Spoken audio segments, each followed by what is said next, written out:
welcome to my class. Today we are going to take a topic, something which comes under corporate accounting, and that is nothing but liquidation. So you all know what do you mean by liquidation. Liquidation is a process where you come to close the business, and what do you do when you close the business? You have to realize the assets and you have to pay to its claimants. So what is happening is at that time of liquidation, a liquidator will be appointed. And today we are going to look at a statement that is prepared by the liquidator, and that is called the liquidator's final statement of accounts. So it comes under corporate accounting. So we have liquidator's final statement of accounts. So this is a format for the liquidator's final statement of account. You can see it is just like our cash book. On the debit side, you have all the receipts. That is, whatever the assets that are being sold and you're receiving it in cash, all those will be posted on the debit side of this account. Like, see, cash at bank, it's already in the realized form and it is shown there. Then the assets realized, then the assets that are in the company, all this will be shown on the debit side. Also, if there is any surplus from securities, that will also be shown on the debit side. And if there is any calls and arrears to be collected, that will also be shown on the debit side. Again, on the payment side, there is an order to be followed. So, first is you will be paying the liquidator's expenses, then you will be meeting the remuneration, then follows the debenture, the preferential creditors, unsecured creditors. If there is again any amount balance, you give it to the preferential shareholders. And finally, again, if you have any surplus amount with you, it is being given to the equity shareholders. So this is how you make the liquidator's final statement of accounts. So let us move into an example. To make it a little more clear, let us take this example. Here you're preparing the statement of account and it shows the preferential creditors 10,000, unsecured creditors 1,50,000, 12% debentures, 7% preference shareholders.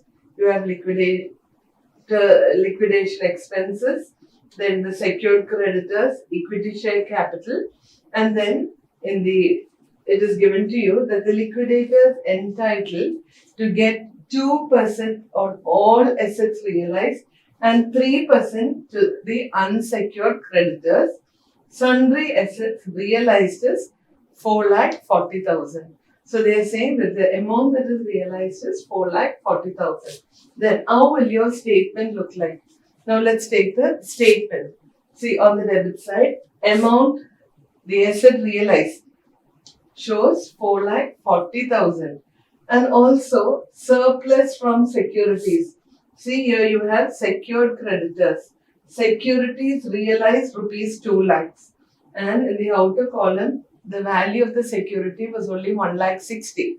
So what is it? The surplus amount that is realized is how much? 40,000. So you get 4,80,000 on the debit side.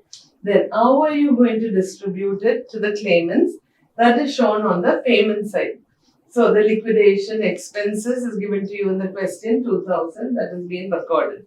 Then the next is you have to pay the remuneration. Now in the case of remuneration, they have clearly said that the remuneration is 2% on all the assets realized. Okay, so what is the assets realized? 4,80,000. How did you get 4,80,000? It is 4,40,000 plus that 40,000 which was surplus. So that's how you got 4,80,000. That one's 2% gives you 9,600. Again, preferential creditors, you have to pay 3% to the creditors. So 10,000 is our preferential creditors. And then you pay 3%, that is 300. But when it comes to the unsecured creditors, you have to see if you have the available amount to be paid to them. If you have sufficient amount to be paid to them, then you can just the amount into 3 by 100, which is a percentage. Now, if you have insufficient amount to meet their demands, then it will be 3 divided by 103. Okay, so now next is we have the debenture holders, which is 2 lakhs. Again, we have the preferential creditors 10,000. So now look at the working notes. The working notes clearly tells us the amount that is paid to the unsecured creditors. In this problem, the cash available is sufficient to make the full payment of unsecured creditors. That is why the amount 1,50,000 into 3 by 100 gives you 4,500. So how will you know whether the cash is available for unsecured creditors? That's what you're seeing in the fourth point. That is, you are having with you 4,80,000. That is 4,40,000 from the assets realized and 40,000 from the surplus. Out of that, you have paid 2,000 towards liquidation expenses. Then 9,600 and 300, which is mandatory for all assets realized, and for preferential creditors, you have to pay them the remuneration. And then you have paid 2 lakhs towards debentures and 10,000 towards preferential creditors. Definitely, you are having balance with you is 2,58,100, which clearly states that you have enough money to pay the unsecured creditors of 1,50,000. So, that is why you are paying here 1,50,000 to the unsecured creditors, and you are paying them the remuneration for 1,50,000 into 3 by 100.